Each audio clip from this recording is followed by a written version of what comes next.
And now, it's time for another Dice Tower review with Ryan Metzler.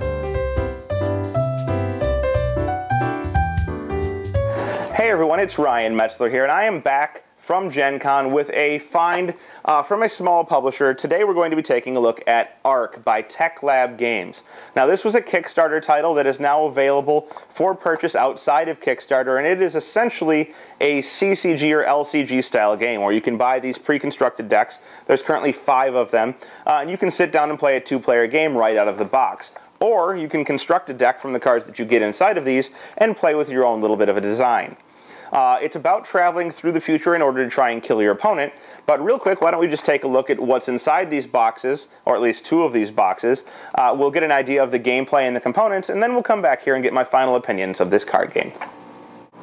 So here you can see these set up for a game of Ark. Now this is a 2-player game in which each player plays a person traveling through time trying to kill their opponent.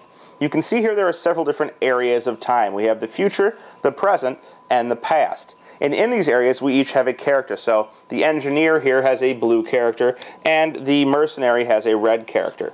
These character cards have several different statistics on them. In the top left is what's called the Ark bonus, and this is a bonus you get to essentially your energy that you can use to play cards. In addition, you can see here they have a hit point value at the bottom left, which is 23. This is how many damage they can take before they die. And to the left of that, they have a power number, which is how much damage they do when they attack. In addition, through the center here, you can see that there are 4 different abilities that each have a different energy cost, or arc cost as it's called. These different abilities you can use, and you can use 2 of them. The first one you turn your card this way, and the second time you use an ability you turn it this way, to show that you use both of them. But you have to have enough energy at the time you use them in order to do so. Now, many people are going to be familiar with the paying energy in order to do something. For example, like in Magic, when you pay your mana to do something. This game does not work in that way. In this game, you always have a certain number of Ark. You start out with your Ark bonus. So for example, this character here starts with a 2 Ark bonus. But then you're going to see how much Ark you have in addition to that. And the first way to look at it is going to be how many cards you have in your hand. So if I have 4 cards in my hand, I have 4 plus 2 Ark. And that is consistent. So when I were to play a card, let's say I play this card here, which costs 2 Ark. I would put this out, and this is a event card. It happens. It has the ability Light Speed on it, which means I can play it on my opponent's turn. And it says that I can destroy a target relic, which would be one of my opponent's things that they've played out. Now, when I play this, it shows on the right-hand side here that I do not have to discard any cards to play it. So I play this out. It costs 2 Ark, and I happen to have 6 because I have this card. 4 cards here, and 2 from my bonus. So I play it out for 2 Ark, and it would go away. Now, at this point, I have not spent any Ark, but I still have 1, 2, 3, 4, 5 Ark. And as long as I have 5 Ark, I can keep playing cards that cost 5 or less. So now I could play this card, which costs 5. And this is an armament. It says you have plus 2 power, so it makes my character hit harder. In addition, it says whenever you attack an Aeon, that Aeon puts the top card of their deck into their discard pile. So I could play this for 5. I have 5. And I would play it out. And armaments go into the area in front of you. So you always have these on. This is an area that does not have any effect throughout time, so these are basically timeless.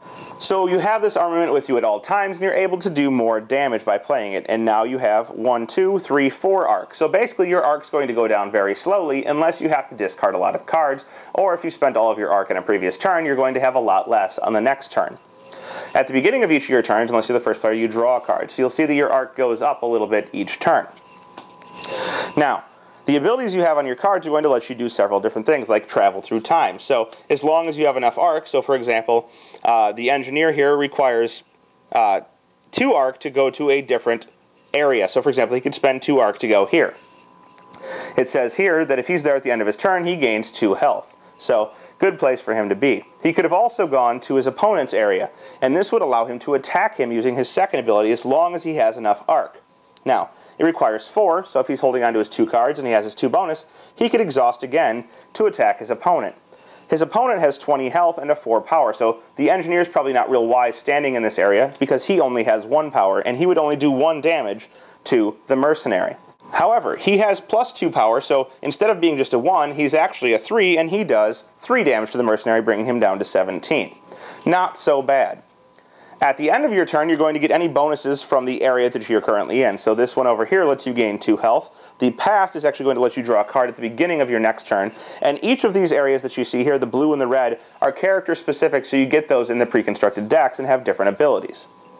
The next player would then take their turn, and they're going to be able to play cards from their hand. So they're going to have a whole different hand of cards that they can use. And some of these cards, not just from the mercenary deck, but from both decks, are going to be time specific.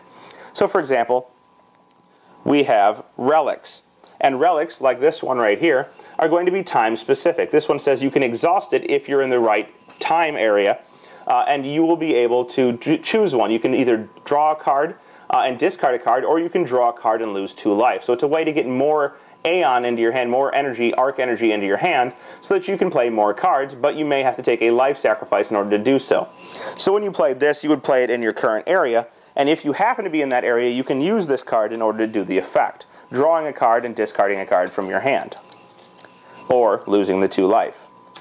The first player to do the full life points of damage to their opponent is going to be the winner, and essentially you're going to do that through traveling through time using direct attack spells that can be in either of these decks, or by attacking by using your power that you have on your character, and whoever manages to bring their opponent to 0 first by most optimally playing from their decks is going to be the winner.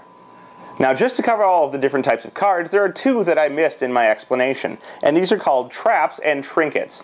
Now, traps are cards that you're going to play out in a specific area of time. So if I happen to be over in the future, I could play my trap in the future, and it would go face down in that area. Now, it's important to note that these cards do have an arc cost. For example, this one is 4. But when you play them down, they don't cost anything, and they go down exhausted, meaning that they're somewhat like tapped in Magic. You can't use them right away. But on your next turn, they're going to ready, and at that point, if your opponent travels there, you can activate the card by paying its arc cost on their turn. Now, it says on here, until the end of your next turn, target Aeon's power becomes 0. So essentially, you'd want to place this somewhere, hoping that your opponent would come and attack you, and then you could pay for it and make their power 0 so that they can't do anything to hurt you. There is another type of card called trinkets, and trinkets are played out in the area where they essentially don't have a time. You can use them at any time. What these say on them, for example, this one says here, you have +1 arc. So it's going to give you an arc bonus at any time that you are able to use it. So once you get it out, it's an extra arc for the rest of the game unless someone destroys it. Some other important things to note on cards is, for example, the fate ability that we see on this trinket here, the Arc Amplifier. If this card goes into your discard pile from the top of your deck, it gets to come into play immediately for free. Also, the trap that I showed you earlier, in addition to its 4 cost, when you reveal it, it's actually going to let you draw a card. So there are several different aspects of this game to pay attention to, several different strategic plays you can make, and a variety of ways you can try and plan to destroy your opponent. And there you have Arc by Tech Lab Games. A pretty simple game, and one that I actually really enjoy quite a bit. This, I think, was the surprise of Gen Con for me. I had heard nothing about this game. I missed it on Kickstarter. I actually stumbled upon the game because Andrea sat down and played a game and came and got me later and told me about how good it was after playing with the designer and publishers. The game plays really easily. You simply put your cards out. You have those pre-con decks, so you don't have to build anything. And each deck has its own kind of unique feel. So some of the decks are really focused on that strong power character. For example, the Mercenary has a lot of power to start the game. And maybe you'll want to conserve the cards they have in their hand in order to not, throw everything out there. But some of them, you're really just tossing cards on the table and you're drawing more cards in order to replenish that arc. And there's some of them where you can keep playing cards because you keep drawing cards for whatever you do. The resource mechanic of the arc, where you're not actually spending a resource, but you have a constant amount of resource that only changes based on how many cards you get rid of, is really interesting and kind of refreshing in terms of a different perspective of how to deal with those resources rather than just spending them as you get them. Now, the balance, we were a little worried about at the beginning. We thought some of the decks with the high power main characters were going to be, overpowering. They were going to run over these other decks where you have less power. But it seems that some of the decks that have less power at the beginning really do ramp up quickly and can definitely overtake the powerful decks that start out, with a lot of ways to deal damage. So with all of that said, I really enjoy this game. It's one that we picked up everything for, and I think we'll continue to play because it's so easy to learn and so easy to get out there. And I think that other people who enjoy similar things as me will really enjoy taking a look at Ark from Tech Lab Games.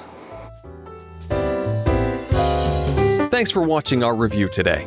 For more information about board games, as well as the #1 board game audio podcast, check out Dicetower.com for reviews, interviews, and more. I'm Eric Summerer, and you've been watching The Dice Tower.